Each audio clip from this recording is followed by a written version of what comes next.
So I jump in house and I hear an Indianapolis Colts discussion.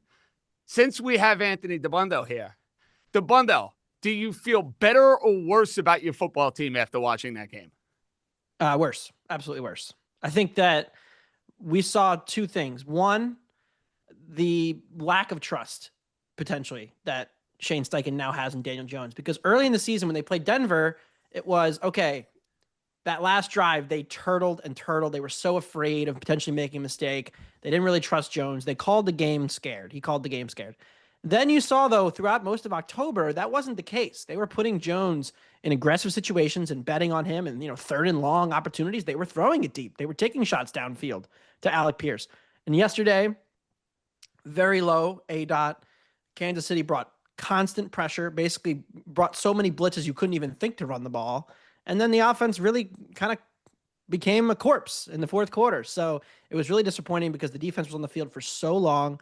The defense did such a good job, especially the first three quarters, making the Chiefs be methodical. I kept saying, I'm watching the game, like, make them work. Make them work. Yeah, they'll get a first down. You're not going to stop the Chiefs offense, but you can make them work for it. And they really did a good job of that. But eventually the dam broke and we got stuck with a tough loss that opens up, the chance for this division to get interesting now. But JJ, I have one question.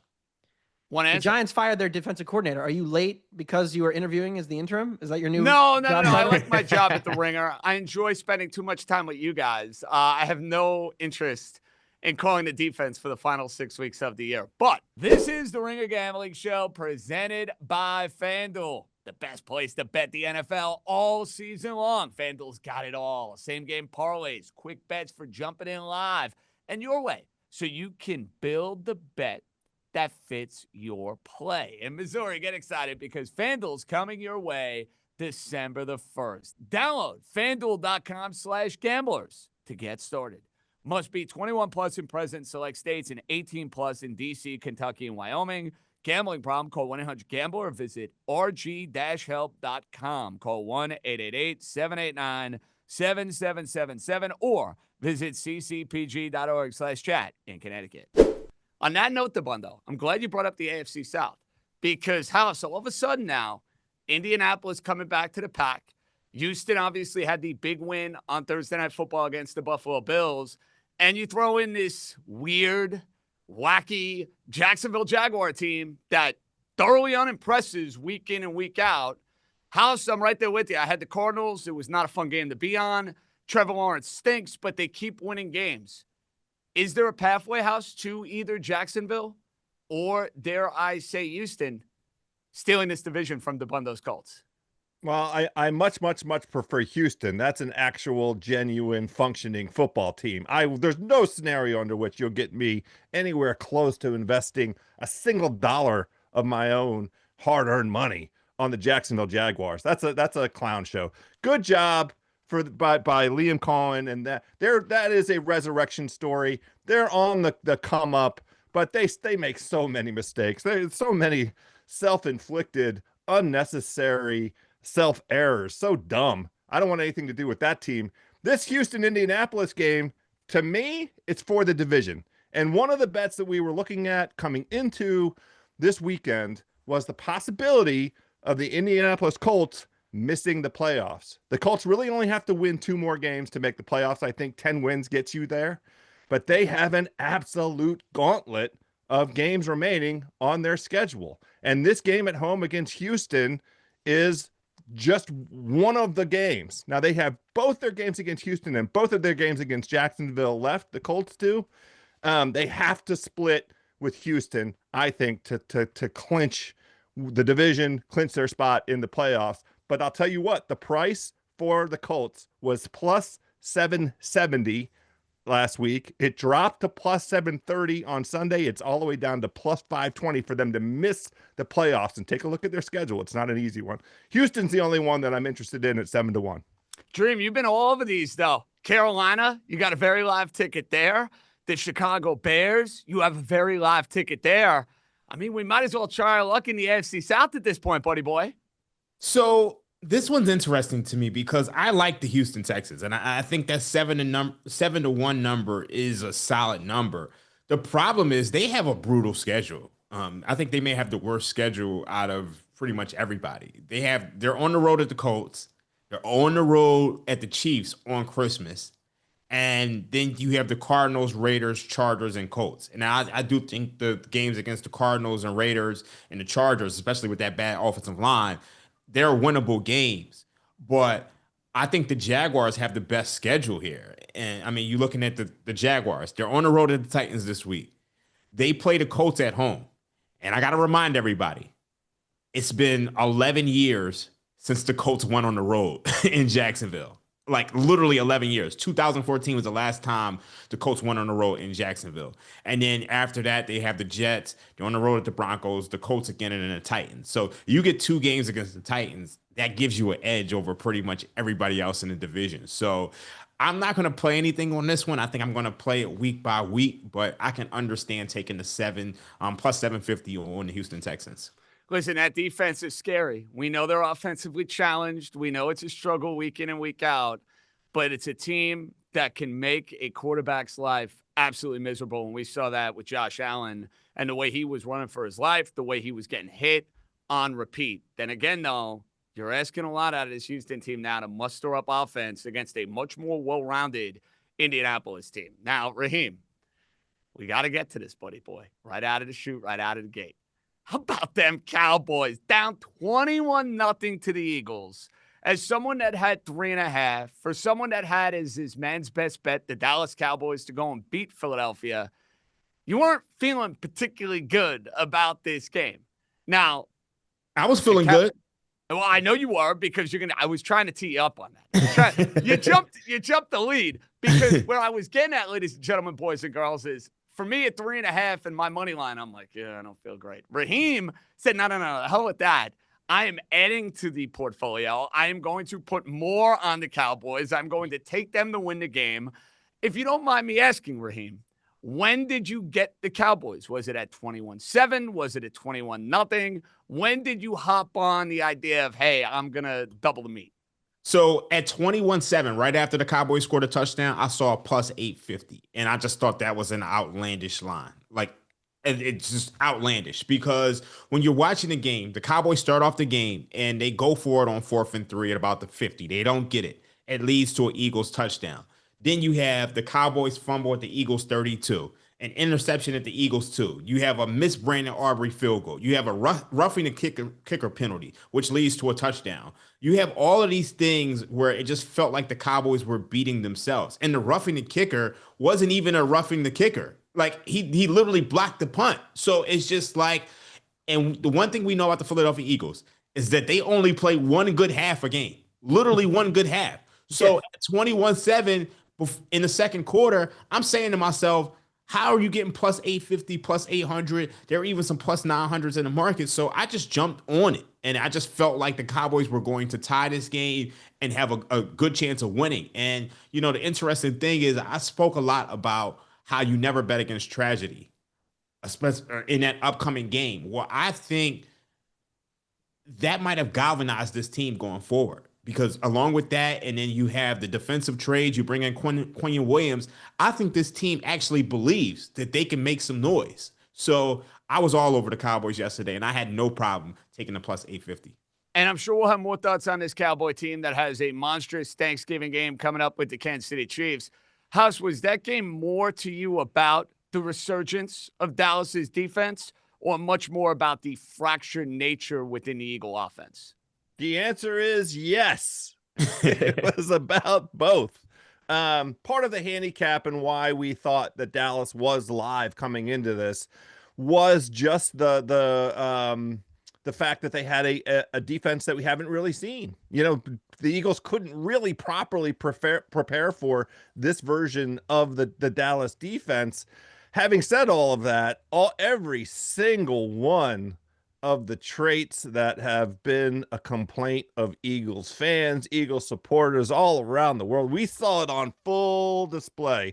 And there is clearly something in the decision-making tree a lack of trust. I don't know if it's Patullo doesn't trust Hurts, or Hurts doesn't trust Patullo, or Sirianni doesn't trust Patullo, or Sirianni doesn't trust Hurts, but there is a trust issue on that offense because they refuse to put the ball in Saquon Barkley's hands and try and establish the run. Now, I know Lane Johnson was out, and that's a huge issue for them, but they still have a top 5 offensive line with Johnson out. And well, that's it has been the case in the past. It has been the case in the past. That's the way I'll say it. We didn't see it yesterday.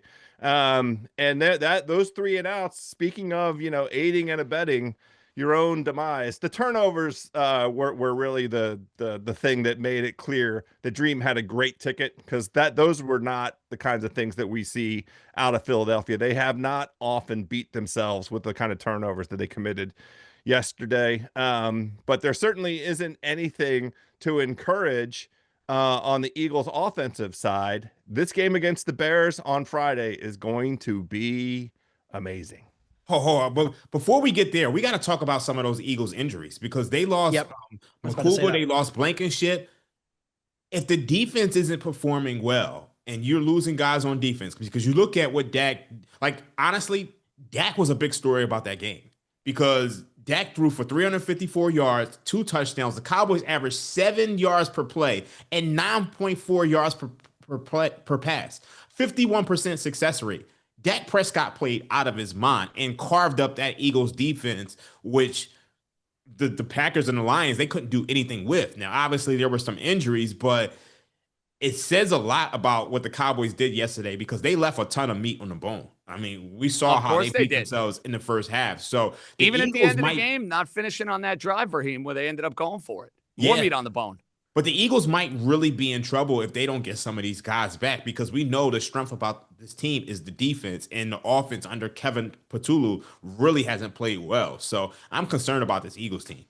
Dabbundo, what's the panic meter now in Philadelphia? Is it off the rails? You're down there. How crazy has it been the last 24 hours? I'm not sure I'd call it panic, but I just think that the risk dial is all off. It's all wrong. And you guys talked about it, the lack of trust. I mean, this is a coach who every press conference comes out and tells us that he is trying not to turn the ball over. That is their big goal. Well, let's be honest. You can do a pretty good job of limiting turnovers, but sometimes your punt returner gets decked. And sometimes Saquon Barkley gets the ball punched out when he's trying to break a tackle.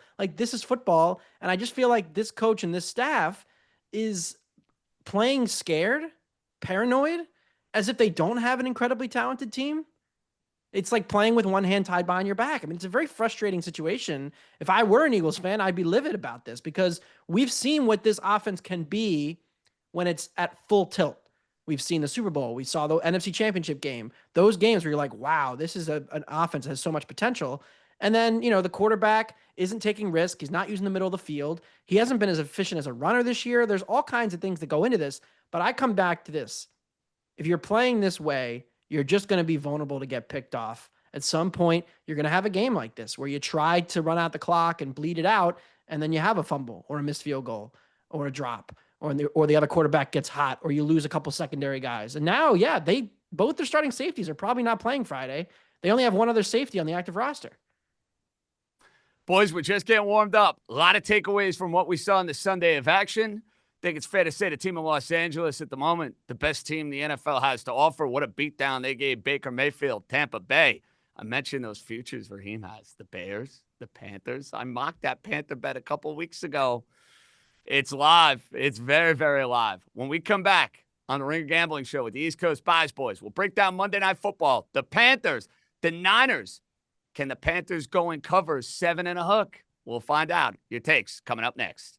The Ringer Gambling Show is brought to you by FanDuel. This Thanksgiving, FanDuel is introducing a brand new way to parlay together. It's called Pass the Leg. So here's how it works. Start a group, add your pick, then pass it to your friends so they can add theirs. When everyone's done, you each can lock in the parlay with your own funds. On top, everyone gets a 50% profit boost to use on their build. So what am I putting in the Pass the Leg parlay? It's Thanksgiving Day. Joe Burrow's back, more than likely. Let's take the Cincinnati Bengals plus the 7 against the Baltimore Ravens team. That does not look right. Offensively, passing it to you, Raheem the Dream Palmer. Passing it to you, Joe House. Anthony Dabbundo, you got me East Coast bias, boys. And Missouri, get ready.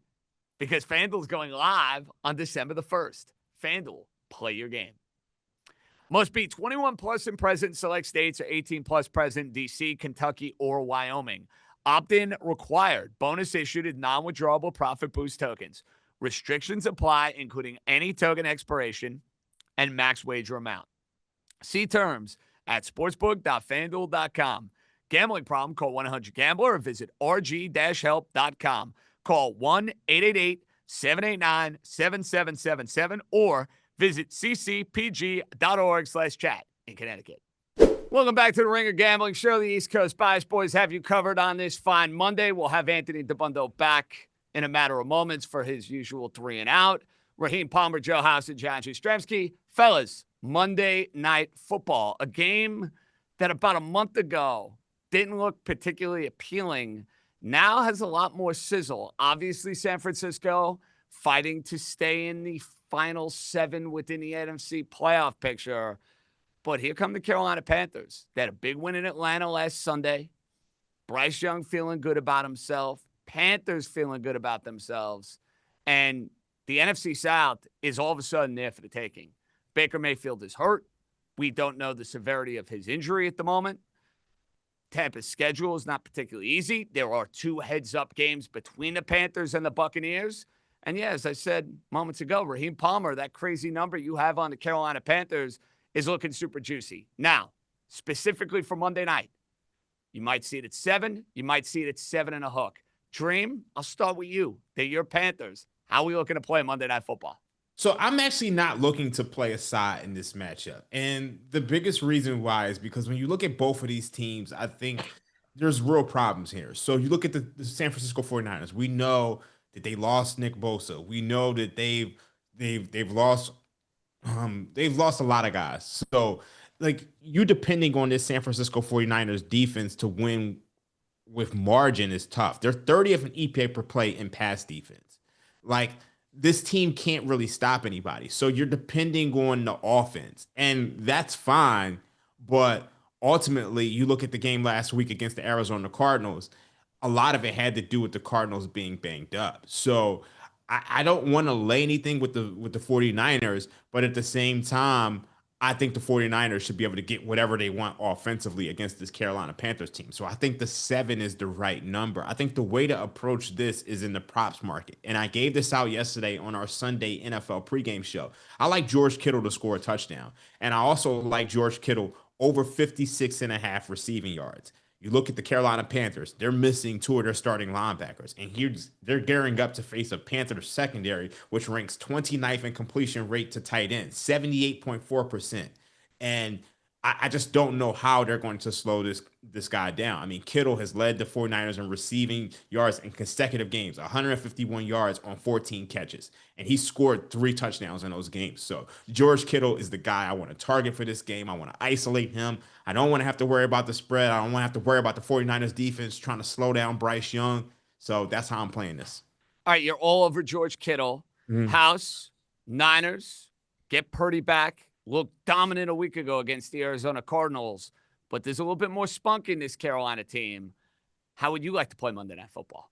Yeah, it's not just Purdy being back. It's the full suite of this 49ers offense that based on priors, they were forecasted to have 11 to 12 wins this season coming in on the preseason win total numbers because they have a relatively easy schedule. And this offense really, maps out to be effective. Now, this is only the second game with the full complement, but they put up 44 on the Cardinals last week. And Dream hit the important thing. This Carolina defense banged up in the middle. So I don't think that there's going to be any issue with the 49ers scoring. The big unknown to me is, will Carolina's offense travel? Can Bryce Young do it twice in a row on the road? He led an amazing comeback against the Falcons last week, but coming all the way across the country, Monday Night Football, all the lights on him.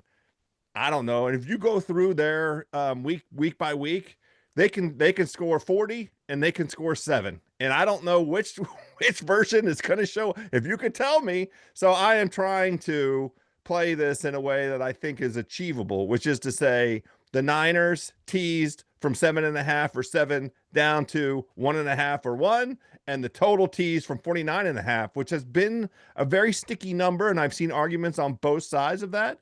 I'm going to just tease it down to 43.5. Let both teams go ahead. I think that the Niners will do their part. Their team total is forecasted at 29.5. I like it over. And so getting across the line on 43.5 and the Niners handling their business at home, because you guys set it up properly. Every one of these games is crucially important for the Niners to hold on to the spot they have in the playoff seeding right now. Let me make something clear, House. I really like this play.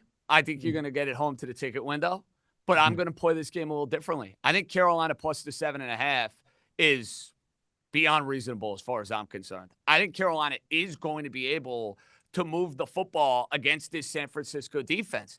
This San Francisco defense now, all of a sudden, we feel like they were all the way back because they shut down Jacoby Brissett and the Arizona Cardinals last week. I, for one, don't buy that. I think you can move the ball on them.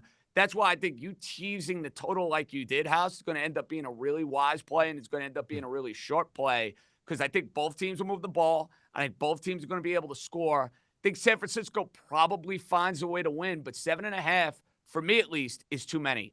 But from a prop standpoint and from the prop market, Raheem, Kittle, excellent guy to play. I have him for an anytime touchdown. You mentioned the idea, boys, that the middle of the field is how you attack this Carolina defense. That's why I'm looking at Juwan Jennings, who's starting to come to life. He's starting to feel a little bit better about his health and his overall well-being over the last few weeks. So I'm going to look at Juwan Jennings. I want to make sure I have the number right here because it's ever moving on FanDuel. 50-plus receiving yards, basically at even money. And then we're going to take Jennings to go and score a touchdown at plus 185. So it's a tremendous play because you're looking at it exactly the right way. The center of the field and Jennings' health has returned. I was literally in this market this morning going through all of the Jennings. He's on the field, snap count wise. He's on the field. He's getting the routes. JJ, this Jennings thing, full house endorsement. Listen, from one JJ to another, Raheem, got to do it. As far as the side, I do think you're on the sharp side. I think this is going to be a pros versus Joes game, and I think getting the 7.5 with Carolina is the professional play. That's going to be the side where all of the professional gamblers are going to be on. And I think you look at the 49ers, since week 5, they've alternated wins and losses. I mean, literally, win, loss, win, loss, win, loss. Last week they won. So I'm guessing it's time for them to lose again, at least for my Carolina Panthers futures. I hope so. All right, I'm glad you mentioned that future one more time. House, the up-to-the-minute NFC South odds. Tampa Bay is minus 370. So clearly the books not that worried about Baker Mayfield because I don't think they'd be dropping a 370 on you if indeed that was the case. Carolina's at plus 320. Not quite the number that Raheem got, but still juicy nonetheless. And then that pathetic Falcon team that cost you and I, which we will get to a little bit later on in the show, is at plus 5,000 to win the South. House, can I entice you on any Carolina or Atlanta division futures? No, absolutely not. I think this Tampa team, while the quarterback thing is very, very important, I trust Teddy Bridgewater against what the Bucs have coming up. They're home against Arizona. They're home against New Orleans. They're home against Atlanta. They're at Carolina. They're at Miami. They're home. And they have I said at Carolina, home against, like their schedule sets up for them to just hold serve. They're at 6 wins right now. 10 will win the division for sure. 9 probably wins it. And they have 2 games against Carolina. So we'll see. Carolina has the chance to step up and grab the division. Dream's ticket is phenomenal because what it creates for him in terms of leverage and hedge opportunities. He's going to make money as a result of that good play. But I think the Bucs are just fine. I think that with the restored health of a lot of the skill position guys coming back, they should have Bucky Irving back next week. It takes a ton of pressure off. I mean, Sean Tucker is good. Sean Tucker and Bucky Irving, two-headed monster. It's a nice 1-2 punch. Yeah. Evans will be back at some point. Godwin was on a limited snap count. Ibuke is up I feel to like his we usual keep stuff. saying this with these Buck guys, though, House. I feel like every week we're having these conversations. When Well, are they you know coming why? back?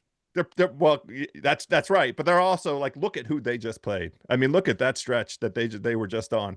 Back-to-back road games with the Bills and the Rams. The loss at home to New England, that was one that they should have had. I mean, they were in that game. They lost by 5. But you know, that stretch was Detroit, New Orleans, New England, Buffalo, and the Rams. That's a pretty tough stretch. Dream, is there any value for anyone out there who had not made the Carolina bet? Would No, you take it at plus I'm not 300? seeing You would any not. value. So let me start with Atlanta. You can't bet Atlanta because they got swept by the Panthers, and then they already lost one game against the Bucs, and that Math game was, problem. Big math problem. So that was at home. So you can't bet Atlanta, and I think that's the reason why it was 50-1. I still think Carolina's going. Like, I truly believe Carolina's going to win this division. I think if they can just get one of these games, and I don't think they're going to beat the Rams, but if they can just get one of them between tonight and the Rams, I think they're in a good position. They got 2 games against the Bucs, and Baker Mayfield looks like he's falling apart. You know, so I don't trust Teddy Bridgewater. I mean, you look at Teddy Bridgewater; he's a guy who, like, if you're betting on him, and you just don't need him to win a game and you just need him to just cover points, that's great. But when you need him to win games, it puts you behind the 8 ball. And I just don't feel like, I feel like he's a guy who came to play backup quarterback. He's not a guy who came out of retirement to, you know, lead a team to the playoffs. So they have 2 games against the Bucs. Those 2 games are going to decide the division. So I like Carolina, and I think they're going to win this division. I just think the Buccaneers, they're not the same team that they were earlier on in the year. And even in those games, they were winning a bunch of one-score games. So we know that their games are going to be close against anyone. Like, I think they could lose it to anyone. I think they could lose to the Cardinals. I think they could lose to the Dolphins. I think they could lose to the Panthers, the Falcons. So I'm sticking with my Carolina bet. Didn't come to play backup quarterback line of this Monday show. When we come back, East Coast Spies Boys on the Ring of Gambling show. Mulligan, the pick we regret from this Sunday of action. And also, look ahead time, the bet we can't wait to make. It's all coming your way right after this. We're back. Ring of Gambling show, East Coast Spies Boys, Joe House, John Jastremski, Raheem Palmer, Anthony Dabbundo going to join us in a matter of moments. I can't wait to give out some early plays, potentially, for the Thanksgiving triple threat combined with a Black Friday game. I mean, my goodness, the NFL has it humming for 48-hour span. Oh, my goodness, the FanDuel account is going to be busy those days. Let's get to the mulligan, though, House. I think you and I should have this shared together. And I'm sorry if I'm jumping on your toes here. You may have a different one for me. Didn't you feel like 10 minutes into that New Orleans game that you just made yourself a terrible, terrible wager? Watching Mr. Shook, watching the Saints lose Alvin Kamara, just watching a team that maybe in a way is organically tanking. It was one of those games, despite the fact that old man Kirk Cousins was on the other side and Drake London didn't play, and I had mentioned that he'd be back wearing his LL Beans, maybe joining the Ring of Gambling show next year, not making $40 million as an NFL quarterback. That all being said, House, I felt like early on in that one, big-time boo-boo. That Saints performance reminded me of what I watched out of the Titans during the entirety of the Callahan era, which was a lack of preparation, a lack of organizational principles. They were lost. It looked like a preseason game to me, and they were coming off of a bye. So shame on us for taking the Saints seriously, because they don't take themselves seriously. That was a joke. It was a joke of a performance on both sides of the ball. The lack of urgency was stunning to me. They possessed the ball for nearly 20 minutes in the second half and got all the way to the 1-yard line 2 different occasions and kicked a field goal. And the play calling was an abomination. Shuck isn't ready yet. That's fine. How don't you know that? How are you not? Why isn't there a tempo for him? Why haven't you built a way for him to be effective? That's not my regret, though. That one, JJ, you hit the nail right on the head.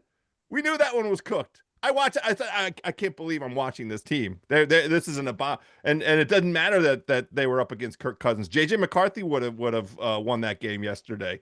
And you think whoever Dylan Gabriel would have won that game. Any bad quarterback you want to come up with, the Saints had no answer for. It didn't matter. I regret.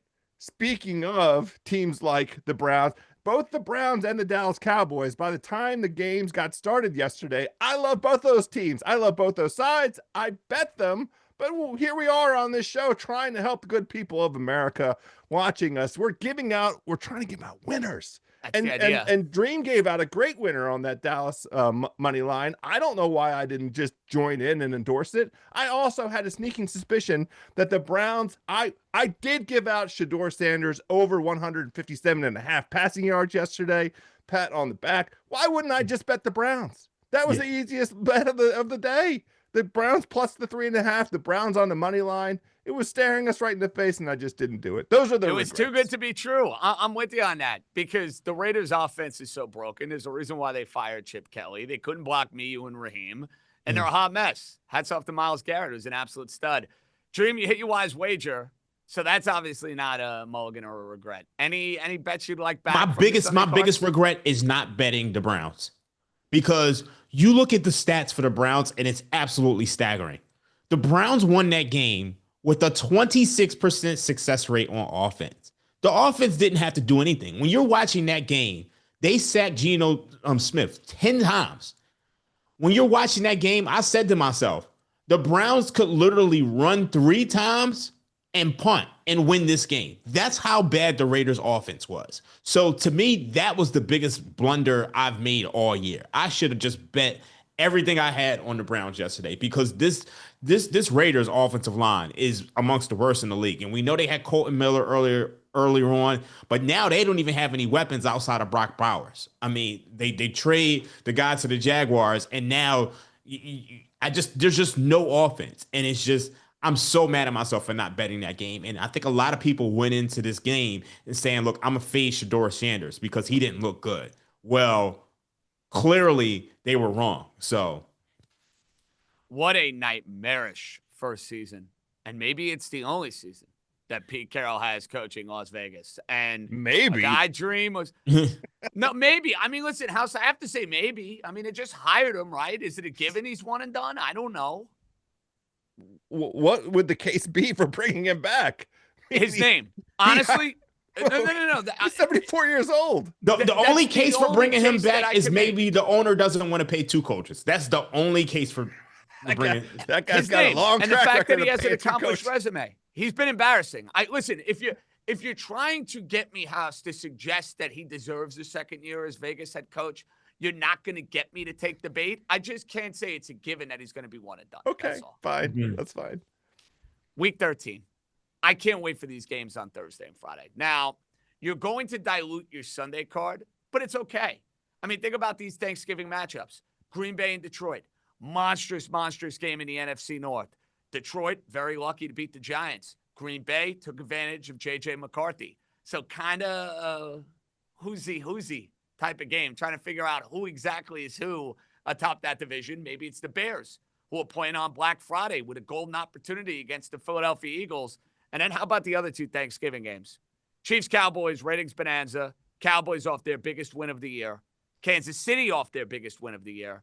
And then the night game is juicy if Burrow plays against the Baltimore Ravens. And Baltimore was so unimpressive and looked just as out of it as can be for 4 quarters against the New York Jets. We'll see if we get a much different pep in their step when we see him against Mr. Burrow, potentially. Okay, House, the bet in Week 13, you can't wait to make. It can be the Sunday card. It can be the holiday slate. What's the play? Well, I've already made 2 bets. I fired immediately on Green Bay on the money line. No problem whatsoever. I have no issue at all with them going into Detroit. And the line dropped from 3 to 2.5 this morning, pounding the 2.5. Give that to me twice on Thursday. And then I also played Seattle minus the 9.5 against Minnesota. I think that they are going to rub it in the Minnesota Vikings nose. Sam Darnold, this is the script, man. We keep seeing the Seattle offense score again and again and again against bad teams. They come out and score 4 touchdowns before anybody sat down before the cheese on the nachos has melted. I think they're going they might have 42 points halfway through the second quarter against Minnesota, because they are going to embarrass JJ McCarthy, and they're going to have short fields, and they're going to score on every single possession. So those are the Seattle -9.5, and I really like Green Bay. I think Detroit, what we saw out of them against the Giants has been the suspicion, the skepticism that I've had for a while now. They don't have the same strength in the trenches. They cannot protect Goff. They don't put pressure on the opposing quarterback. They got to Jameis once yesterday with that New York Giants offensive line. Jameis was sacked 1 time for 4 yards. Well, Goff was on his ass 4 times, and the Green Bay defense is legit. So I like Green Bay on Thursday. Interesting. Dream, what about you? Give me the Houston Texans +4.5. Also, give me something on the money line. The Indianapolis Colts were on the field. The defense was on the field 91 plays. And they had to play an overtime game. You're going against a Houston Texans team who are coming off a Thursday night football game, so they have more rest against a team that was playing in overtime. I know Indianapolis is at home, but they should be getting C.J. Stroud back for this game. Give me the Houston Texans. I think they cover this, and they have a good chance of winning this game outright. And I think this division is going to be very interesting. Anthony Dabbundo, don't get mad at me, but it could get dark early. I love it, Raheem. That was one that I had circled as a potential play. I'm not all the way there yet. Here's 2 that I'm looking at. One is a straight up play. The other one is a Joe House special. I have not given you guys a tease in a while. I really haven't. I've just been giving out the straight plays here, the straight plays there. I saw a tease that looked very, very appetizing to me, House, so I couldn't pass it up. Let's start with the straight play, though. I'm taking the Eagles on Friday against the Chicago Bears. And I understand that, hey, the Eagles lost a lot of guys in the Cowboy game. The Eagle offense is broken. Sooner or later, this has got to catch up with the Chicago Bears. They cannot continue to keep doing what they are doing. And I just keep waiting for the answer. I keep waiting for the humbling. I think this spot against the Eagles is where you get the humbling. I don't trust the Bear defense. I don't trust Caleb Williams against the Fangio defense. I'm going to lay it with the Eagles, but I'm also going to get creative. And you guys are going to love this. I'm going to take the Eagles, get them down. I'm going to take the Miami Dolphins hosting Joe House, the Shuck New Orleans Saints. All I need is a win. I don't got to mess with 5.5, 6. I don't advise anybody doing that because the Dolphins shouldn't be laying 5.5 to 6 to anyone as far as I'm concerned. That said, I just need 2 winners. The 2 old quarterbacks at Bama House, Tua and Hurts. Let's go. I love it. I love it so much. It's a great one. Thank you. Thank you. I feel like you did that for me. I'm thankful for you, JJ. No, honestly, I wanted to get in the giving spirit. It was time to throw out a tease. Yeah. I didn't even get Raheem mocking it, which is a good tease. I mean, you didn't tease through 0, so you good. You good. I'm not that much of an amateur. Come on, Raheem. Come on. What kind of host do you think I am on the gambling show that I would tease through 0? Come on. It's all good. It's all good. I like that teaser as well. I'll take the blessing. When we come back, our guy Anthony Dabbundo had a tough loss for his Indianapolis Colts in Kansas City. Is he worried about the division? 3 and out. Our best bets, East Coast Bias Boys, on a Monday. Coming right back. We welcome in Anthony Dabbundo for 3 and out. I heard there was a JJ impression at the start of the show, so you can't be shy now. I got to hear it. Let's roll, baby. Pretty good. I don't have the thick Staten Island accent, so I don't think it works to the same. Pretty good. No, but the energy was good. The smile was good. Yeah.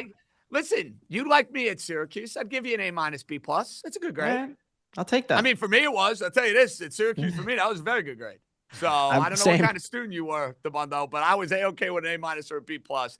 We hit on the Colts for you earlier. Let's get the 3 and out. Let's not beat around the bush. Take number 1. Good, sir. Take it away. Yeah, it's the Chicago Bears because I find this team fascinating because, yes, I went on the Ringer NFL show last week and I was like, yeah, the team has all of the makings of a team that doesn't continue to keep winning these close games. But the problem is, and this is the problem I've run into as I've, bet these games every week, is that I've actually only bet against the Bears twice in the last 8 weeks. And a lot of it is because the market knows that they're bad. And so this week I'm like, oh yeah, Eagles at home. They're going to be laying like 4.5, 5. We'll be able to bet the Eagles. And Vegas says, 7. How do you like 7? And at 7, it's like, well, I mean, I agree. The Bears are overrated, but just as using as a yeoman, average layman conversation, my stepdad asked me yesterday, because he said, oh, the Bears are 8-3. What's the line going to be? Eagles -3? And I said, no, it's Eagles -7. And he said, what? And I said, well, the market kind of knows the Bears aren't as good as their record indicates, and there's some smoke and mirrors there. But I think the big question for them is, what's the status of their defense? Because they basically played yesterday with no linebackers, no corners, and they got by because they were playing Mason Rudolph. I don't think that will work against Philly. However, they do potentially get Kyler Gordon and Jalen Johnson back for this game Friday. So I think this game is a really tricky one that we have to wait a little bit, maybe till Wednesday, until we figure out more who's going to be playing in the secondaries for both teams. That's a sneaky overgame potential, Joe House. Yes. If the Bears find themselves in a position where they're still compromised on defense, and you throw in the fact that Philadelphia is missing some guys on defense, maybe sneaky over, Joe? Yeah, well, the market's 44.5 because the market is catching on to this Chiefs poverty offense. Scoring 21 points in a half is great. It's just what about the other half? Right. Are there any more points to be had? So I kind of like the idea of a sneaky over potentially here. I'm not buying that. I can't. Oh, Dream can't do it. And that's I can't because do of the it Eagle because, offense, Raheem? Yeah, I think. Look, we talk about the Philadelphia Eagles in their offense and their run game, and they should be able to run. But Saquon Barkley had 10 carries for 22 yards yesterday, 2.2 average. So even against the bad defenses, we can't trust this Eagles team. I mean, We talk about the improvements to the Cowboys defense, but I don't know if they've improved that much. And then you look at the game against Minnesota. They couldn't run against Minnesota either. So it's just like, how can you truly trust this Eagles team to lay margin? I'm at 7.9 on my model, but I'm not touching this game in terms of laying margin with the Philadelphia Eagles. I'm not. I think this is a team where if they're laying 3, fine. If you're laying 4, great. If you're laying 5, but 7, a whole touchdown, especially against a Bears team, which has been good at forcing turnovers. And maybe this is, just an unstoppable force meets an immovable object, because we know the Eagles don't turn the ball over too much. Bingo. But it's just, This is a tough game to handicap. Yeah, you mentioned it. The only team the Eagles have had running success against this year was the games against the Giants. Every other game, even Minnesota, who's a pretty bad run defense, Dallas is certainly not a good run defense. They couldn't run on them either game. And so you're looking around and you're just like, what's going on here? What's really happening to this running game? I don't know the answer. I think it's going to have to be solved. But even the last time they lost 2 in a row, they responded. They beat Minnesota 28-22 on the road. It was a good win for the Eagles, but it wasn't like they, got back to basics or sorted out some rushing issues. So, okay, AD, 1 down, 2 to go. I'm curious if Thanksgiving and these games coming up on Thursday will be a part of your theme or not. We'll have to wait and see. Take 2. We're going to save the Thursday games for take 3. Take 2 is about Tennessee. The Titans have covered 3 in a row. Ooh, they have. They have. And they have. I do wonder if there did not have the Titans being on the bingo card for Dabbundo and 3 and out. How about some that? Dead cat bounce from Tennessee, right? I know they were a little fluky to cover a couple of these because they had a couple back doors against the Seahawks yesterday, the Chargers. There were some special teams and non-offensive touchdowns. They're still a bad team, but it didn't jump out to me that they're catching 6.5 at home against this Jacksonville team. And it does feel like Jacksonville could get caught napping a little bit here. And they're so unreliable, the Jaguars. Like Cam Ward, I thought played a really good game. I thought so too. They Watching a lot of that game, I consistently. thought so too. Excellent point. Every drive they had, they pretty much moved the ball. They didn't always get points. It's a really tough Seattle defense, but they moved the ball. And they've been playing a ton of home games. Like this has been a weird scheduling quirk where the Titans have played like all games either at home or had their bye. So they haven't even left Nashville since October. They played home Chargers on the 2nd, bye week, home Texans on the 16th, home Seattle on the 23rd, and then they're home again for this one. Meanwhile, Jacksonville back-to-back roads. Like Tennessee immediately jumped out to me. I don't know if I have this stomach to bet them, but thoughts on the Titans? No, I kind of like it. Because, listen, this is the same guy like Arizona yesterday, and I wasn't exactly overwhelmed and wowed by what I saw from Trevor Lawrence and the Jaguars. So I think that's a play that could end up on somebody's man's best bet radar when we are doing the show on Sunday morning. Just a little food for thought. Speaking of food for thought, Dabbundo, take 3. You told me Thanksgiving. You know I'm ready for it. I can't wait for these games. What's the takeaway? You guys know me, right? We've done this show. I come on every Monday for 15 minutes. Take one guess who I like on Thursday this week. Green Bay Packers. Correct. I've had this spot circled. I'm going down. Like we can talk about this week in and week out. I don't have to keep going mea culpa on Green Bay. I have my concerns with Green Bay. They're not infallible. But how about Emmanuel Wilson yesterday? They lose Josh Jacobs, and Emmanuel Wilson had some real spark, like some one-cut runs, some explosives. They were really efficient running the ball. And then there's the other side of this, which is that Jared Goff and this Lions offense is so inconsistent week to week nowadays. Since week 4, they are a bottom 8 in success rate. The Detroit Lions. So they had that one game against the Commanders, but since then, and really most of the second half of the season here, it just hasn't been the same group. Detroit hasn't. So I think it's a good matchup for Green Bay. And I'm taking the points with the Pack. I know there's some revenge. I know the line's moved a little bit, 3 out of 2.5. Maybe take the money line, but give me the Pack. Go Pack. You know, that's my fear with these Thanksgiving games. Green Bay now got to go on the road. It's a revenge game. Dallas, you know this, Raheem, better than anybody. Over the last 10 to 15 years, they've just been hideous on Thanksgiving. Smoked the Giants last year, but again, the Giants are the Giants. Drew Lock, for what it's worth. And then you have this Bengal-Raven game where you're just trying to figure out, is Joe Burrow in? Is Joe Burrow out? That line at 7 kind of makes me think he's in. We'll take that for what it's worth. Best bets before we say goodbye, because I like that Green Bay play as well, Mr. Dabbundo. House, I know you're on it. What else you got for us? Going to the association. There's basketball tonight. The NBA is cranking along here. Lot of live bet opportunities. I hit a couple more last night. Boston laying 19.5 in the second half to Orlando. Come on now. I really love the Cleveland Cavaliers tonight. They're laying 2.5 points. They're in Toronto. Both Cleveland and Toronto played last night. Both teams look to be more healthy than not, and Toronto has beaten Cleveland twice already this year. I like Cleveland looking for revenge on Toronto's home floor, laying a short number, 2.5. I like it. Raheem, best bet. What do we got?